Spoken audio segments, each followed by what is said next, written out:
Hey, what's up guys? This is Anthony from Anthony's Customs, and for this review we are looking at the 2099 Spider-Man. This is a figure that people apparently really wanted because I was asked to make this figure many times, make a custom of this figure, and I always had to tell the people no because I had a feeling they were going to make one, and then they ended up making one and showing it off, so I had to keep telling people no. But now I think people are going to be mostly happy with this one, so I'm glad that I declined those commissions because that would have been there would have been no need for it.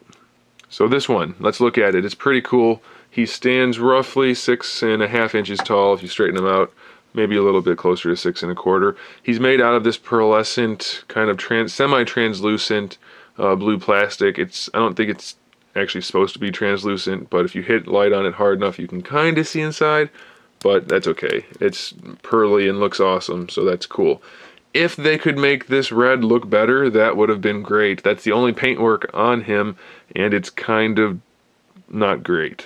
The blue looks awesome, the red looks very mediocre, and mine has a mispainted face on the one side. It's not lined up. This side's lined up, this side's not. So that's pretty crappy. It does look good overall. Excuse me, it does have the translucent web cape on here, which does come off. And you can technically spin it for posing purposes, but then it does have that sculpted part at the top, which is meant to go in there. So you're going to have to be careful with that. It will fall off. But it still looks like a good figure. He has these little Batman spikes on there. That's cool. He has these hands. I thought originally they were Black Panther hands. I could be wrong. I don't remember for sure. But it doesn't matter because they suit the figure and they look good. And most of the paintwork is lined up nicely and done well. Some of it's not so much, but I think if you do a little bit of hunting and find one that looks good or aren't too discerning, you should be really happy with this figure. It's definitely a suitable 2099 Spider-Man, definitely better than the one we got before. As far as the articulation goes, we have the hinge in the neck that lets the head look up and down. We can swivel side to side. It's a ball peg. You can get a little bit of play leaning it side to side, but it's mostly just going to swivel. We do have the butterfly joint. They didn't do a horrible job of putting this together.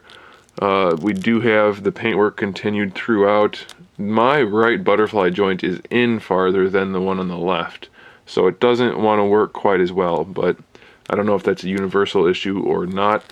We have the standard ball hinge shoulder, which will give you just plenty range of motion, no problems there. Bicep swivel, double jointed elbow, wrist swivel and hinge, ab crunch, same body, same base body as the other Spider-Man, so you're going to have the same general issues. The ab crunch is good, but it's not great. They didn't continue the paintwork all the way up. They could have. That would have been better. It still looks pretty good though. We have the waist swivel. The hips go really far forward, side to side, still very limited, so that is disappointing on a Spider-Man figure. We have the thigh swivel right here, double jointed knees, they work really well, no problems. Ankle hinge goes really far forward, all the way back, and we have a good ankle rocker. So I think for the most part, you're going to have not too much trouble posing this guy. It's really just going to be those hips going out to the side that doesn't work that well. But otherwise, I think you'll like him. I do like him. It could be a little bit better. If the paint was on point, then it'd be aces, no problem really at all. But it's still really good, and I think if you're a Spidey fan, you should probably pick him up.